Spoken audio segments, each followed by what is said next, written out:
At the West Midlands Regional Control Centre, a team of Highways Agency traffic officers monitor an 84-mile stretch of the M6. I'm looking for an HGV, a car transporter, which apparently has got a vehicle on the top of it that could potentially strike a bridge. During peak times, up to 8,000 vehicles an hour use this section of the motorway. And part of the job here is to spot problems before they happen.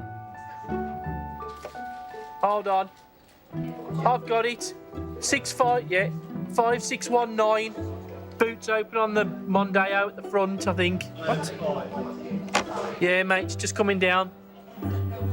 Bridges are a set height. There's the potential that that could actually strike the bridge. I'm just worried about it because if it does catch, one, it could possibly dislodge the vehicle. It's just passing Mike Slipmate from Corley. It could rip off the actual boot of the car, and then that'll end in a carriageway, and that obviously will cause you the secondary incident as a result.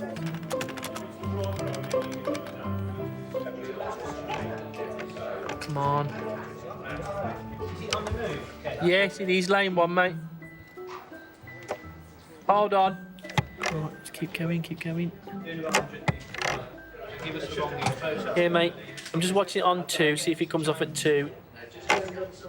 Yeah, indeed, he's off at 2, off at 2. He's actually pulled over, mate. Someone's brought something to his attention. He has stopped, mate. Many years ago when I was here at the same location, brand new Range Rover, I think it was a Range Rover Sport, fell right off the back of an actual HGV car transporter and careered across the carriageway and luckily didn't hurt anyone. Yeah, went onto the hard shoulder. Every year in Britain, there are more than 250,000 road traffic collisions, known as RTCs. We see a lot of bad driving. Driver behaviour, I think, causes a lot of the problem. That's why we call them road traffic collisions rather than accident, because there's always someone to blame. It used to be the old RTA, now it's the RTC, because there's always someone at fault. If you crash a car, it could be weather-related, it could be driver error, it could be car error. There's always something or someone to blame. No such things as accidents.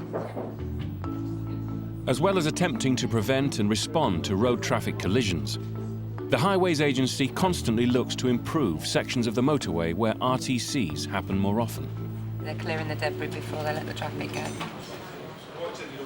We always get the blame for closing lanes, and it's not us that closes the lanes, it's the people who cause the accidents. Their current focus is on Catthorpe Junction at the start of the M6, a busy interchange linking the motorway to the M1 and A14 trunk road. It's our black spot area. We tend to find that, especially on the approach towards the M1, that's where we have quite a few incidents purely because of the layout of the road. At its centre is an unusual and outdated road layout called the dumbbells or teardrops that's about to be redesigned. 2 roundabouts, and this is the link that gets you from the M6 to the A14, is this stretch of road here. The dumbbells here, there's 2. There's an eastern one and a western one. This is the western one. They're actually going to get rid of that altogether. So there'll be 2 through roads, which will then prevent all of the congestion of all of the heavy goods vehicles trying to get under this bridge and around both of the teardrops. The cost of redesigning the junction is just over £190 million. A private contractor will be overseeing and carrying out the works. If we're not ducting it, could they put a pole on this side and string it across, and then we can go down once we get into the highway boundary? In charge of the project is construction manager Mark Sutton. The junction needs improving. You've got vast amounts of queuing traffic. Obviously, there's an increased risk of accidents, and unfortunately, the Catthorpe interchange is known for its severe accidents that have occurred over the last decade. The design to replace the old dumbbell system will take 2 years to complete and involve building 6 new bridges, 4 new slip roads, and a local link road on 78 acres of newly acquired farmland. I've just got a call from our general foreman out on site, and he's released the bulls into the field. He's scattered feed all around, very close to our works boundary. I don't know how to deal with it. I must have been sick the day we did this at uni, because all I want to do is put a fence up. I started working with Skanska just over 10 years ago. I love the engineering and I love these big, massive infrastructure jobs and the challenge they pose.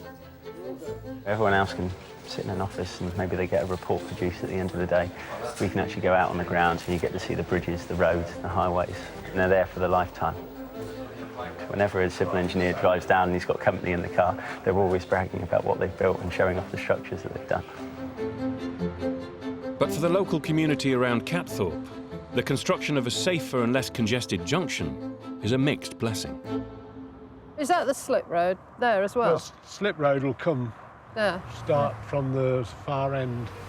Michael and Susan Grindle have owned their farm next to the junction for the last 40 years. All these trees are going to come down. They've got to come down. So what's going to happen is they're going to get more noise and more light.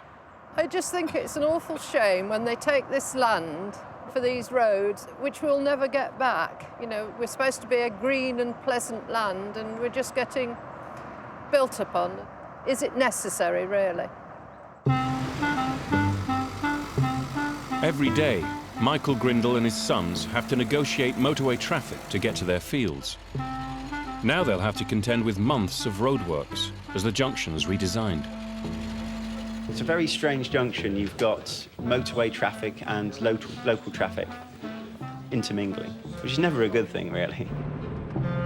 We're both sides of the junction, really, and we've even got a field right in the middle of the junction, which we call the triangle field, because it's a triangle for obvious reasons.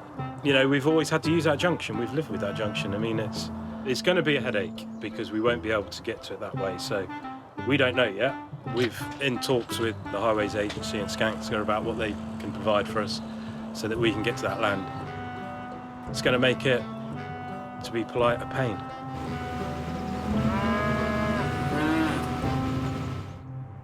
It's not just the local humans who could be affected by the roadworks. Otters. Otters. We are supposed to be fitting an otter ledge to the A14 bridge. That one. Yeah. Hedgehogs, there is no Skanska requirement, but it specifically says we need to produce a poster for hedgehogs.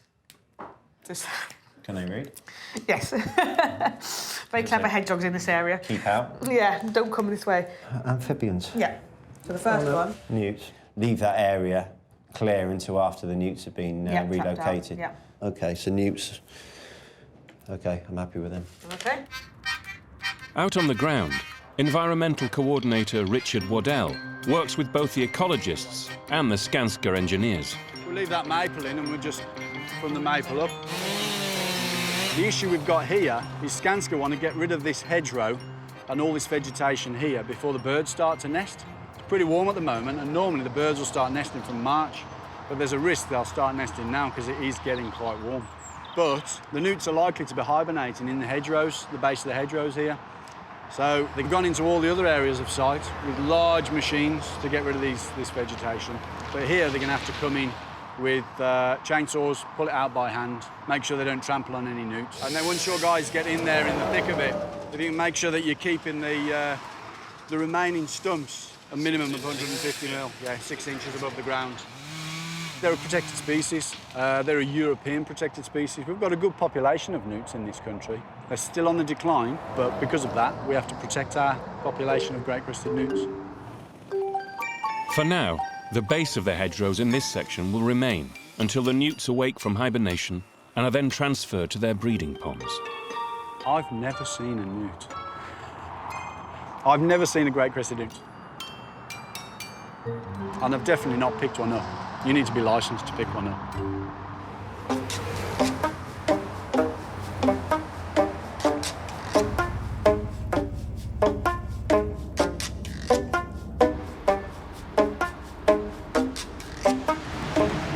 The number of lorries seems to me to have grown so much. It drives me crazy. Be careful of your position. You seem to get a little bit scared of these lorries or something, are you? A little bit. There's enough room for you all.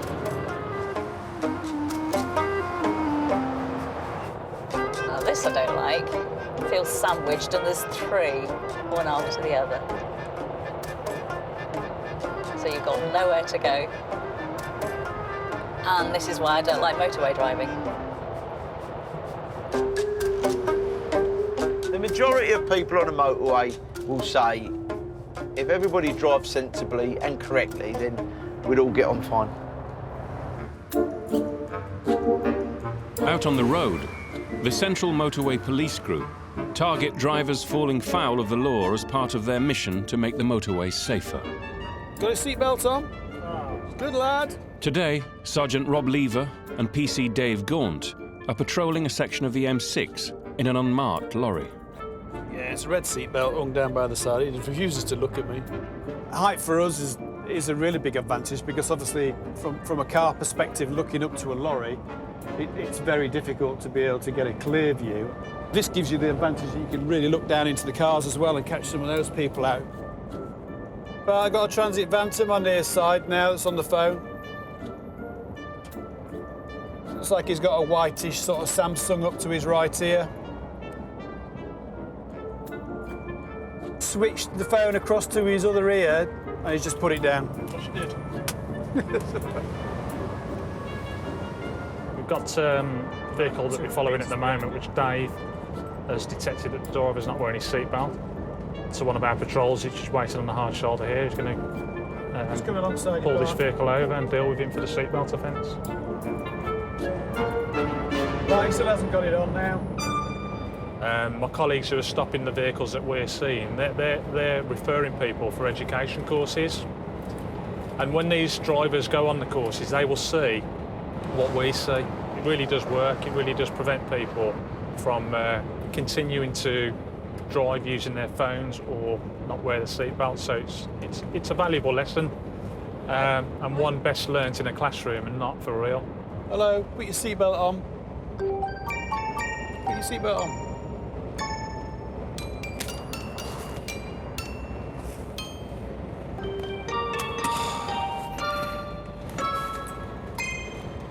Just drop back a fraction. Put your seatbelt on.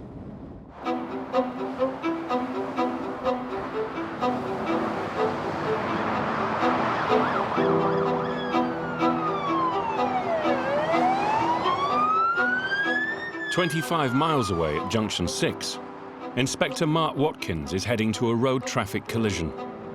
It's unknown what you're going to be dealing with within the next sort of half an hour or so. Things change very, very quickly, almost like the weather.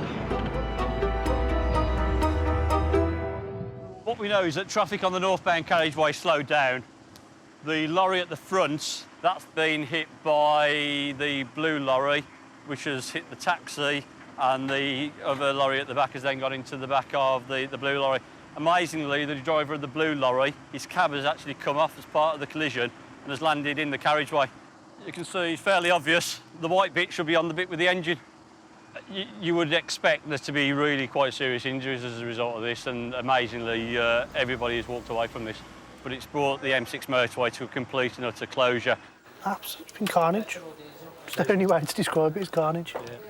It's got traffic queuing in all directions, and we've got 6 lanes of queuing traffic on the A38M. All the traffic that was travelling northbound on the M6 automatically gets diverted towards Birmingham city centre. So we're pushing more traffic in, there's more traffic trying to come out. It just grinds to a halt eventually.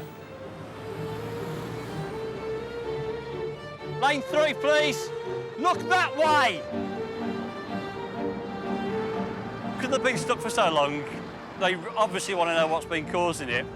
But what you're starting to see is they're going slowly, starting to speed up, but trying to look at what's happening behind them at the same time.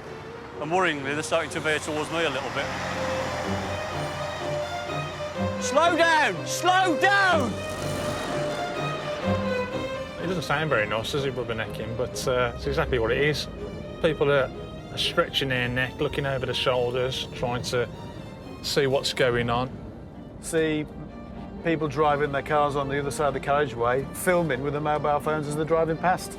As long as I'm getting me quick upload to Twitter or Facebook, I mean, they're happy, and that's all you can think about. Looking at somebody else's misery. Taking pictures on your phone is still using your mobile phone, mate. £100 fine and 3 points. Get on your way.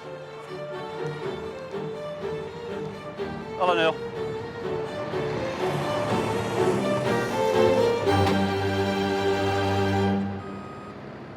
Recovery teams take away the damaged lorries, but the carriageway can't be reopened until the motorway has been inspected. Lanes 3 and 4 might be quite badly damaged. We might just have to close lanes 3 and 4 and only open 2 lanes, but it's still better than none. So we'll see where it goes. It's just a waiting game for us now. Noel Phillips is the incident duty officer. He's concerned that the fluid from the crash has leaked onto the carriageway. Just small old diesel. Yeah. So I'm just going to have to carry on treating it, see if we can get it up and get it absorbed up. If not, it's going to have to be try and do something about resurfacing, but that's the last option.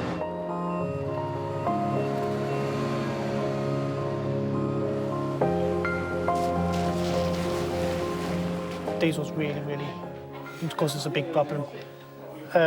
If it does get to that stage and it seeps in too deep and we can't get it off the carriageway, you have to resurface it.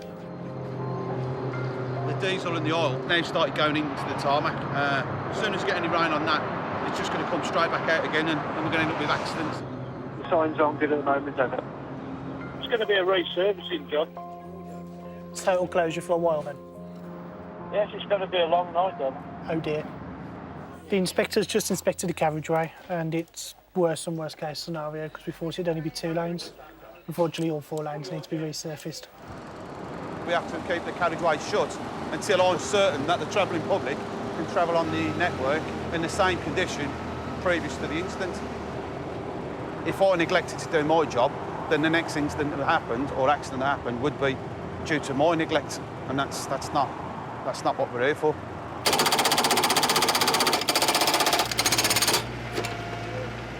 It probably opened as a managed motorway 2 weeks ago, so it's still fairly new. And you're already digging it And we're up? already digging it up, yeah. There's going to be a fair bit of work. In the end, it took a team of road workers 6 hours and 40 minutes to resurface the carriageway. The bill for the work is estimated at over £40,000 and will be paid for by the insurers of the vehicles involved. Obviously, this can't go onto the taxpayers. This has to be sought after, and a payment has to be taken from the people that caused the incident, and it's not the taxpayers. The cost of redesigning Catthorpe Junction at the start of the M6 is just over £190 million of taxpayers' money. It's just nice, after all these years, to suddenly be out here. We've got pegs out, we've got the fence lines coming up, we've got the trees coming down, we've got the speed cameras going up. We're going to get a good start on this job, it's going to be fantastic. After 11 years of planning, the first stage of the roadworks has begun. That's vampires, aren't we? Night walkers. As the motorways can't be closed during the redesign work, the first step is to give the construction workers safe areas in which to operate. Oh, Jesus. We will have narrower lanes than usual will be in place, so you need to drop the speed down so people are driving safely through. The barriers are there designed to be impacted at a certain speed, and we have that all designed to ensure that the people that are going to be working here on the verges, putting the new duct runs in, putting the new bridges in, are kept safe. It's going to cause havoc, like taking 3 lanes down to 2 lanes for the M1 and the M6, but, you know, it's got to be done. That's the thing that the public can't seem to get their head around. They want the roads repairing, they want them maintained, but they don't want anybody to come out and do it. So what you're supposed to do? That's why everything's done at night, because it's, you know, it's a lot quieter. Damien West and his team will be marking out the new temporary lanes. This is a lining machine, plastic lining machine. Does all variant types: white, black, spray, extrusion, rib line. Just keep pull forward, Shag, so we can set up. To paint the new white lines over miles of motorway, a high-powered dryer prepares the road before paint is sprayed on to the carriageway.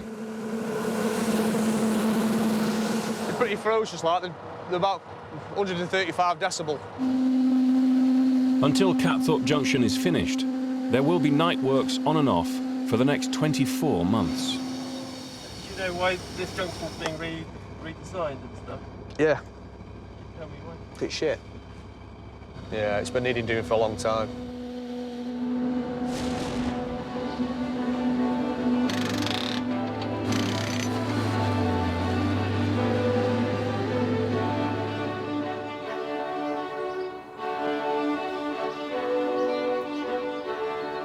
Just a mile from the roadworks is the rural village of Swinford. Today, construction manager Mark Sutton and his team are holding a public exhibition here to unveil their new plans for Catthorpe Junction.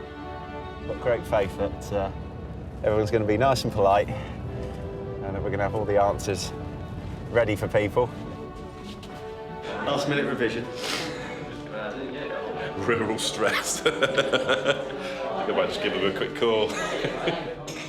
Ivan Marriott works for the Highways Agency and will be helping construction manager Mark answer queries from the locals.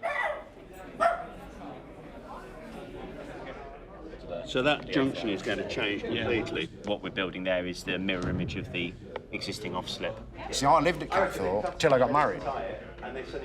So I've seen a lot of changes, and that was 42 years ago. 43. 43, all right. Every time we come through, there's bumpers and wheel trims, and you know, somebody smacks somebody. You know. It should never have been done as it was, but obviously people didn't foresee the amount of traffic. This is good. This is all for the best. It's all for good. Yeah. I mean, one I've taught myself is not to open the mouth unless you know what you're going to respond to. There's no room for blagging anything here. You've got to be completely truthful, completely honest. If you don't know, and if I don't know, say so, make the note, get the details, and come back with the detail at a later date. Who can I contact during the night? During the night? Yes. You can contact... Do you want my details? Who do you work for? I'm Skanska. No, I certainly don't. Not under any conditions. With night works already underway, the construction has become all too real for local farmer Mr. Turney. I haven't had any sleep for 3 nights. I've got 7 or 8 vehicles grinding, flashing lights and banging all night in front of the house. I object to being woken up. Yeah, I appreciate I mean, how are you supposed to work when you can't get a night's sleep? We have to...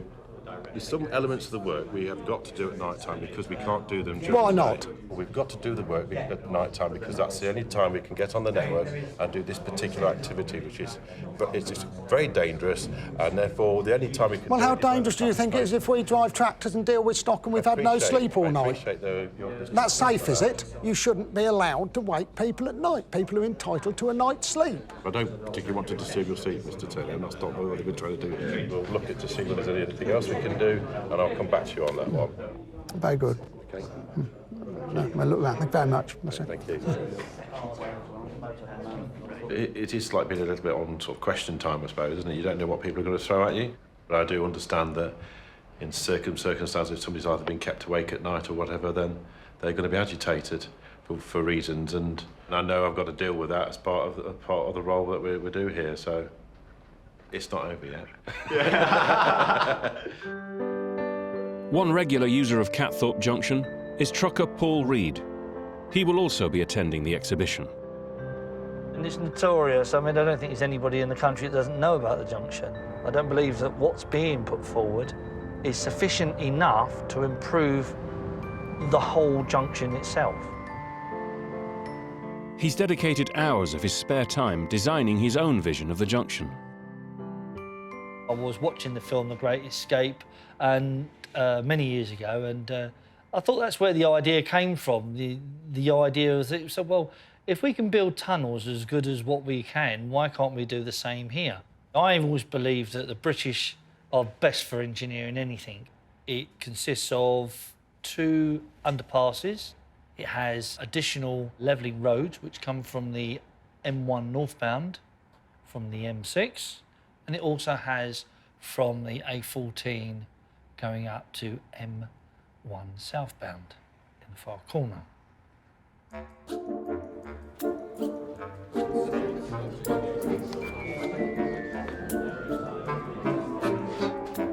Now it's time to see how Paul's plans measure up against Mark's. Hello there. Hello. Mr. Reed, I've got a couple of questions. Yep, quick look on. Yeah. There's a hell of a lot of lorries that use this junction. This is the bugbear, because lorries aren't fast, they're slow. They need plenty of room to merge together. When you've got cars dittering around in here, out there, it's like a pinball game. And unfortunately, that's why accidents happen. With the construction of the contraflow and the sort of taper that will form, I think that will actually physically prevent people from doing that.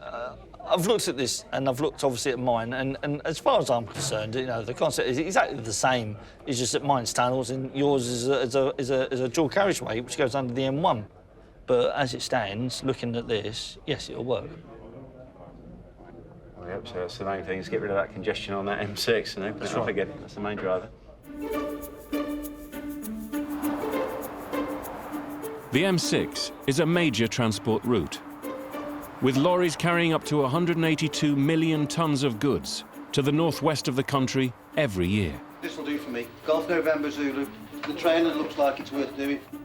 Keeping watch over them at a strategic check site near Junction 14 is a team of inspectors from the Department for Transport. Keep moving.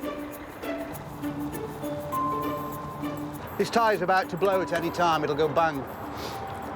385, 65, 22.5 super singles, these are known as. If this goes bang, chances are it could rip off the back tyre, all sorts of things. He won't be leaving here with this tyre on, that's for sure. He'll get a fixed penalty for it. Change. The inspectors here target lorries they suspect are faulty or unsafe, and have the power to pull over any lorry driving on British roads. One of the supporting straps is broken, and the trouble is that the other strap and the supporting structure is that weak. That's just not going to last much longer. But if it fell out, it's bouncing down the road, and that's going to cause a massive obstruction and possibly cause fatalities. It's more than likely the trailer will be immobilised if it's not repaired by 5 o'clock. We get treated like scum by everybody, by other car drivers, by the police, but yet every single thing that's in every shop and everybody's house has been in the back of a lorry at some point in time. And there'd be no next day delivery or no fresh bread if it wasn't for us, so, you know, they should be grateful that we pound the highways night and day. But lorry drivers have limitations on the amount of hours they can pound the highways. Can I just ask you to jump out so I can check your tacho? Tachographs record their every movement and will reveal whether a driver has gone over their maximum 9 hours regulated driving time. Clearly we see offences at the side of the road every single day, whether that's a deliberate attempt to flout the rules and regulations or whether it's a genuine lack of knowledge. It's debatable, isn't it, really? But a minority of lorry drivers flout the rules more deliberately. The use of simple magnets can disable the tachograph, allowing them to drive longer undetected.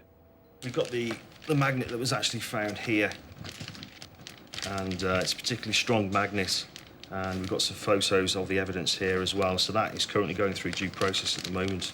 The information we received from the roadside was that, in fact, there were 307 kilometres missing from the tachograph down to that magnet being utilised.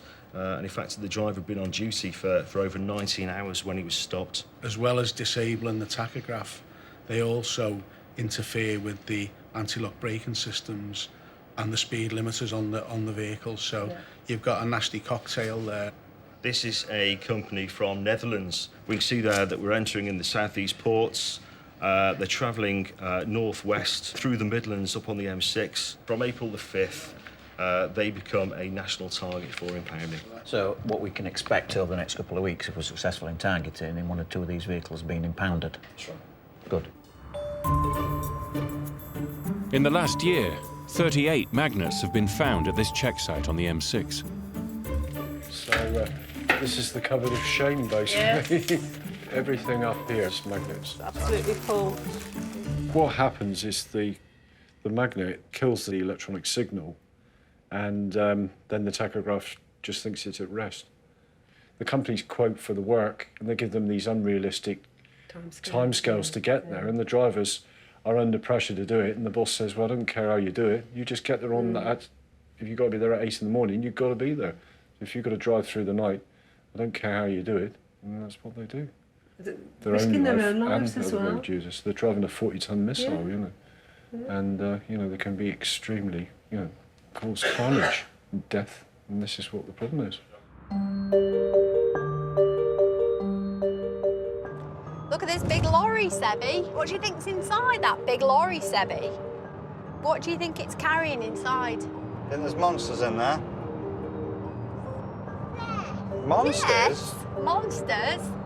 Monsters on the motorway. Ah. I missed it. So is this still a motorway? This is a motorway at the moment, yes.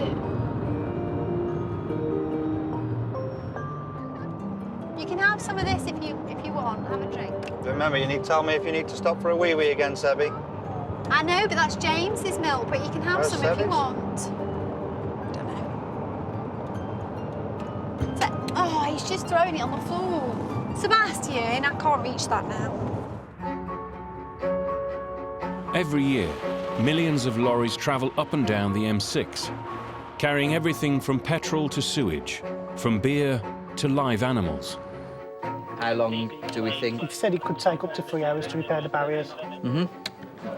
Outside Stoke-on-Trent on the M6, a lorry carrying a cargo of bread, vegetables and milk has overturned and spilt its load. Quickly found it on camera and realised there was quite a lot of fluid coming out of it, which was later discovered to be milk. Although it's only milk, it can be quite a serious issue. What caused the accident is unclear, but luckily the driver escaped with minor injuries. Now, the Highways Agency must close the whole southbound carriageway as they attempt to clear the scene. We've stopped the traffic, ready to install a nice big line of cones across there. Yeah, they're travelling through now to meet us at Yarn Field and just making sure everyone's aware that what I'm doing. Motorway maintenance manager Paul Diamond needs to get to the scene as quickly as possible. Cheers, thank you. Just been given the OK now to travel northbound on the southbound carriageway, which is under a total closure, so it's safe to do so, which will assist us in getting to scene. Paul's job is to oversee the vital repairs and assess the cost of the damage. That's a rare sight. It's a car travelling the wrong way down the motorway. That's one way of missing the queues. He'll be a senior road worker. A lot of the milk, you probably can just see it's come off the truck. It's gone into the drains and going under here down the watercourse. The environmental agency have been, and they're worried, and they have a team down there at the moment trying to stop it getting into a pond and contaminating the pond, because this milk is worse than most stuff, because it just takes all the oxygen out of the water and kills fish. There's a big issue when it gets into the water, a very costly issue as well. So will a fish have a cost? Yeah, carp can be worth up to £1,000 a fish for a big fish. So it all depends now on how much of the milk's got into the watercourse. Has the diesel and the milk got through to the pond or the brook? It has. It does, yeah. People don't realise that something happening here can affect something a kilometre away from the motorway. And it's the environment, and of course the environment, no one wants to damage the environment in any shape or form. But the motorway must run. They're in the position I'd expect them to be in now to start lifting the vehicle, so hopefully it shouldn't take too long. Last one I did down here was loaded with salmon. It had done the same thing. And all we were doing is carting salmon for hours.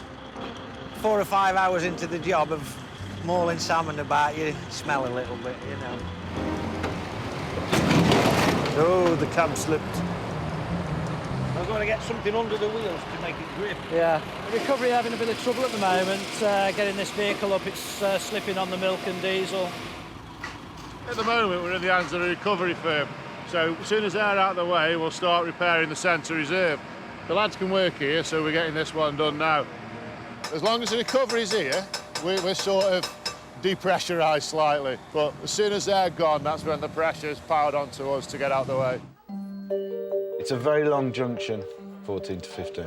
Our priority is informing the public. If you don't have to go on this motorway, don't. But you can see how many people are involved on the scene at the moment. And it's a huge recovery operation. It's that watch now, watch now. Here we go, here we go.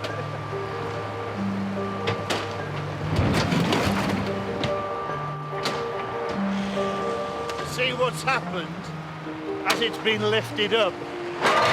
The side has completely come off it, which has made our job even worse. This has added hours to the recovery. HCV's been righted by the looks of it. They righted that, the side's split and the rest of the contents have fallen out into the carriageway. Oh, God. So Nice. there's more bread and milk on the carriageway now. This is Keel Services, and it's absolutely gridlocked, and we have 60 minutes of delays on the southbound. We have 11 kilometres of congestion, all filtering into a single lane of traffic. It is a huge problem, and the traffic will only get busier. Now, these guys, they've had all of the local travel alerts. Every junction, we've warned them about these delays. I'll show you the end of the queue. Oh, you may need a tank to get through the traffic for the next 2 hours.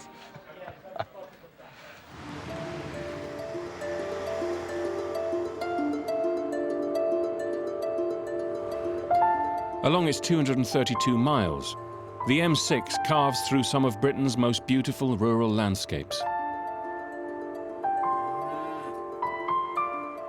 In the redesign to make Catthorpe Junction at the start of the M6 less congested and safer, 78 acres of farmland have been acquired.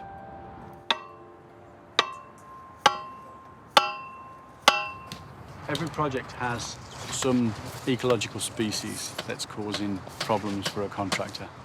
With this one, it's the great crested newts. To protect the colony of newts in this section of the proposed roadworks, 1.5 miles of special fencing is being erected across farmland. The biggest issue is this is a protected species, and all here are liable for prosecution if great crested newts are found to be killed by these works. Along the fence, buckets are dug into the ground to catch the endangered newts. The newts go to the newt fencing, they'll hit the fence, and then the aim is that they'll walk along the fence and fall in the bucket. And it's project ecologist Nick Steggle's job to check them every day. We've got some vegetation in here so that they can actually hide under from any predators that might be about at night. We've got what we call a mammal ladder, which is effectively a stick which we place in the trap so that if any small mammals fall in there, they can actually climb out and free themselves. We also have a float so that if we get a heavy deluge through the night, so they don't drown, and then we'll release them the next morning. You never know what you're going to find. Hopefully great crested newts. We're going to trap for 60 days in this area, but come the end of that trapping period, we need 5 clear days without newts or without a newt find. So if we find a newt on day 59, Skanska will have to trap until day 64. And if we find another newt on day 63, it will go on and on and on. It was a project further north. They took account of the cost of the fencing, exclusion, some of the mitigation measures for newts, and they estimated it was about £37,000 per newt on that job. Yeah, most of this truck is now strapped up. We're just putting the last of the load in. I'm just giving them a hand to try and speed things up a bit over. On the M6, the lorry carrying the cargo of milk, bread and vegetables has now been righted. Leeks, carrots, parsnips, turnips. I've seen it all now. I'm sure there's somebody who complaining there's no milk and vegetables at the store. But the clear-up has meant that the southbound carriageway has been closed for 4 hours, causing even bigger delays. I've already noted down a lot of vehicles that have actually already pulled over onto the hard shoulder. So you get cars overheating, you get HGVs pulling over for brakes because they know that they've been stuck for so long. This is the start of our region. All we can do is keep pushing to get this vehicle cleared as quickly as possible. Every little helps. Hey, Derek, you all right? Motorway maintenance manager Paul Diamond is responsible for clearing the scene and fixing the damaged barriers as soon as possible. Hello, we're going to need 2 to man that gate, and then 3 on the barrier. Oops. Starts off with the public. They get stuck in traffic, they ring the Highways Agency information lines, start complaining. That then gets relayed to the Highways Agency control room. They relate to our control room, and our control room relate to us. And then it's ETAs, ETAs, ETAs all the time. What time are you going to be done? Looking at what we've got, and if we get the blokes in quick enough, I think we should have it boxed off by 9 o'clock. That's if they go in the next half an hour, 3/4 an hour with this trailer. But the only bad news is the liquid that was in the trailer, the milk, etc., has got into the drains, and it's got into the golf course, and now it's got through into their lake. And they're trying to do as much as they can to lessen the damage that's caused. It hasn't come back yet, so I don't know if it's killing fish or anything as yet. Looking at it now, we're getting somewhere now. So as soon as recovery's out of the way, we'll start the clean up, and then we'll repair everything. Are you ready to go?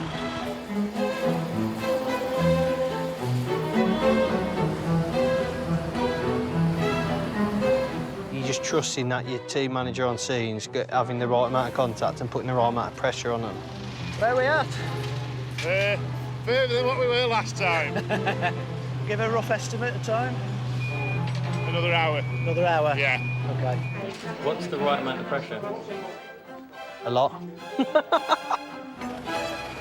for getting lanes open is approximately 1 hour. It's my job to make sure that these guys feel the pressure, just to make sure that everything moves as quickly as it can. Let's all go. Busy, busy, busy. I mean, I've done hazardous spillages before. They're the worst, actually. There was one with the conditioner, Lenore, that spilt across it all. And sweeping it actually activated it, so it made it worse before it got better. It smelled nice, soft. This is an incident that will go to the ministers. They'll want to know why it's taken so long to get the carriageway reopened, because obviously it has a massive impact, not just on the travelling public, but also on the finances of the nation. We'll all just carry on getting wet, because we love it.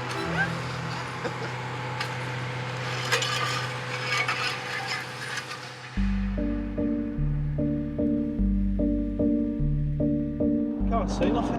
Can't see a thing. Visibility's really low. Further down the M6, traffic officers Keith and JJ are on patrol. Because you could be the best driver in the world and you're adhering to the road, you're adhering to, but some other fool that ain't gonna take any notice and wipe you out. A van has broken down in the hard shoulder, but as it's rush hour, the smart motorway scheme is operating and the lane is open to traffic. Our crew's just arrived on scene. Recovery's arrived on scene at the same time as we've got there, so hopefully one or the other will move the vehicle out so we can get the traffic flowing again. It's only going to be about 7 or 8 minutes. We've put a few cones out and some signs out just to make sure that it's a safer working environment for him, basically. Are those cones really going to make a difference? Those little cones? I'm hoping it does. It really puts the heebie-jeebies on me, to be fair, because we are so reliant on drivers paying attention. If we have a lapse in concentration, they could kill us. You don't know, do you? Yeah, I'll get the cones in now, then. See, there you go. That car. Taking no notice. Absolutely ridiculous. Can't really legislate or put procedures in place for idiots. I'm sorry, but you can't. Why are we running? There may be another idiot using this lane. That's why I want to get out of here and go to the next stop alive. To call it the Mad 6 instead of the M6. In the last 5 years, 8 road workers have been killed and 135 injured whilst working on England's motorways. It's crazy. And many more have had near misses. I want to show you guys lane 1 closure for a tyre change and a HGV. I was getting my hat out the back of the car because it was raining, so I opened the door to get my hat out, and all of a sudden I heard people shout, "Watch out." I've looked up, this HGV is just coming straight towards the car. It's as if everything was happening in slow motion. And I thought I had more time to move out than I actually did, but everything, yeah, signals set. Yeah, look at that. Oh my God. 1, 2. Oh, dude. That's close. Oh, that is. HGV going at that speed. Do you know what I mean? Don't show my wife that. I know. To be fair, to this day, I haven't told my wife about it either. Yeah. I haven't told her about it because she just doesn't know what she'd do. She probably said to me, "That's it, quick, get another job." 40-ton weapon. I put my uniform on, going to work, and I might not be coming back. We've already talked about it, me and my partner, and I've prepared everything for the potential of me not coming back. Everything's in one place, life insurance, funeral stuff, all the pensions, work stuff, all the documents, at least that if she ever needs it or if anything happens to me, she knows what to do. I want to be cremated, so don't want to be a burden on anybody and be scattered on the M6.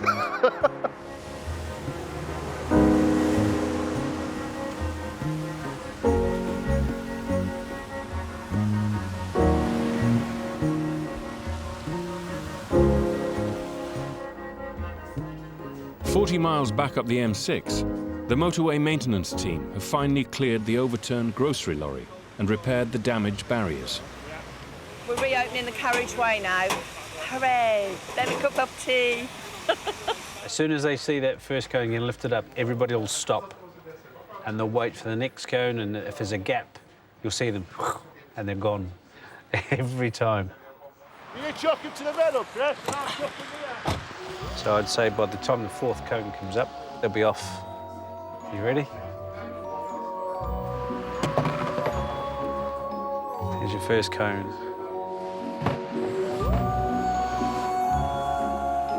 See who goes up first, because someone will make that move.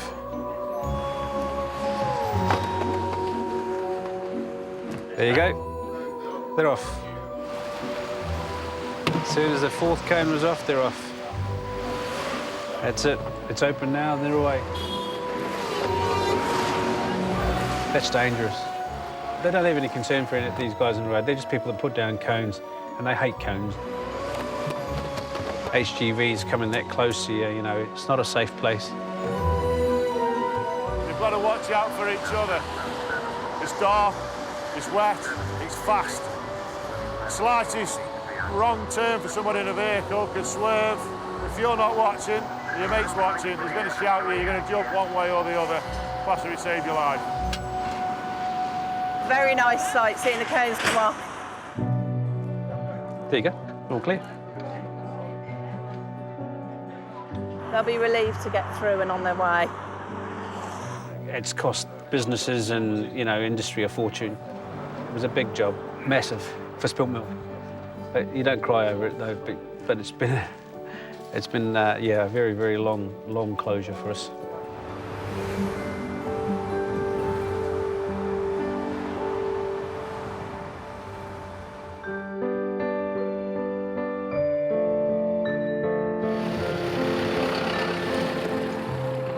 At Catthorpe Junction at the start of the M6, groundworks on the redesign to make the interchange safer and less congested are underway. But on a section improving one of the local roads, the newts and other wildlife are still causing concern. Trying to pollard these trees to allow the works to go ahead. But the issue we've got now is we've got some of the trees have got birds nesting in them and some haven't. And some of the trees that haven't got birds nesting in them have got birds in the tree next to it. So the ecologists are a little bit twitchy. There was a blackbird had nested down the road there, and that caused a bit of a constraint. But some magpies came past and ate the eggs, and the blackbird is now gone. And so that constraint has been removed, so it changes on a day-to-day basis.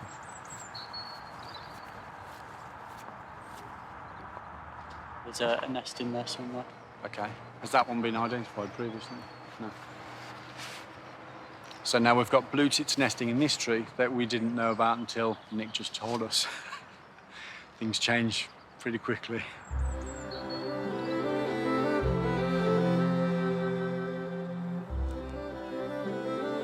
You have a little move of the grass, turn over the float, make sure there's nothing in there.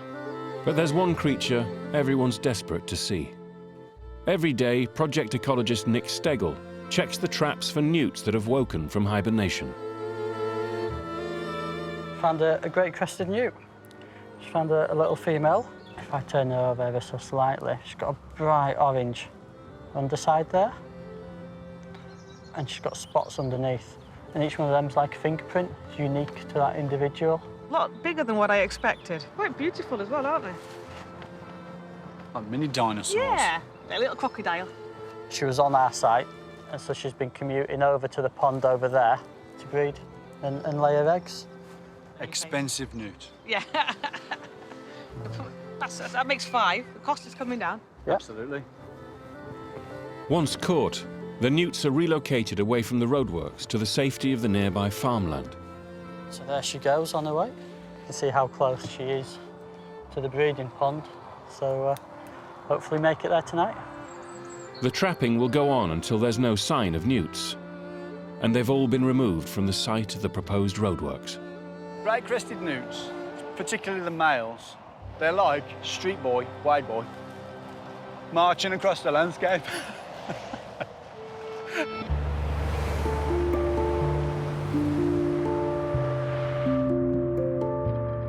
They spend tens of thousands of pounds a year to protect the newts.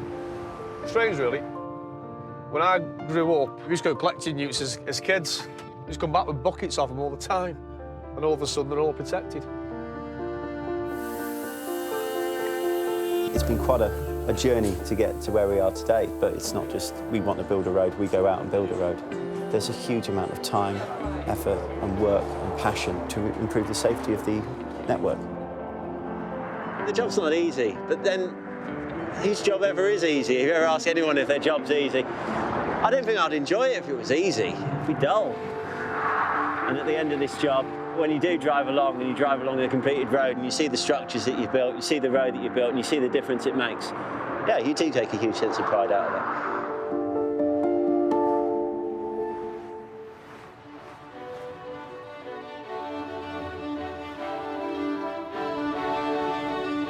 I guess it's just a strip of tarmac that we all share. That's one common goal we all have, that we're traveling in the same direction on the same piece of tarmac. It's all about... It's like choreographing. Well, you do dance, don't you? I do. You know all about choreography. I know loads about choreography. Like dancing with traffic. Oh, no, can't go down 50 quid. You've only got to take your eyes off the road for just one split second and the traffic's at a standstill and you're going straight into the back of somebody else, and it's easy done. Let's all kind of move along as a hippie commune and get to where we need to get to. We're all in a hurry. Everybody wants to get to where they want to be, but we all want to get there in one piece. I haven't been on this road for at least 10 years. Junction 17. This is the stretch of road where my husband lost his life. He just got onto the motorway. He was in the centre lane doing 60 miles an hour. And a long-distance lorry driver crashed into the back of a mobile crane on the northbound carriageway, on the inside lane, which sent that crane across 3 lanes of traffic. It hit the central reservation, flew up into the air, went over the outside lane and crashed straight into the roof of my husband's car, and then carried on and crashed into another lorry on the inside lane of the southbound carriageway.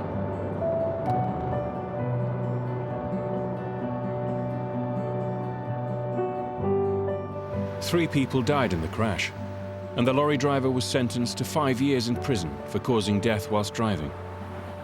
It was said in court that the driver had been on the road for 21 hours out of 29.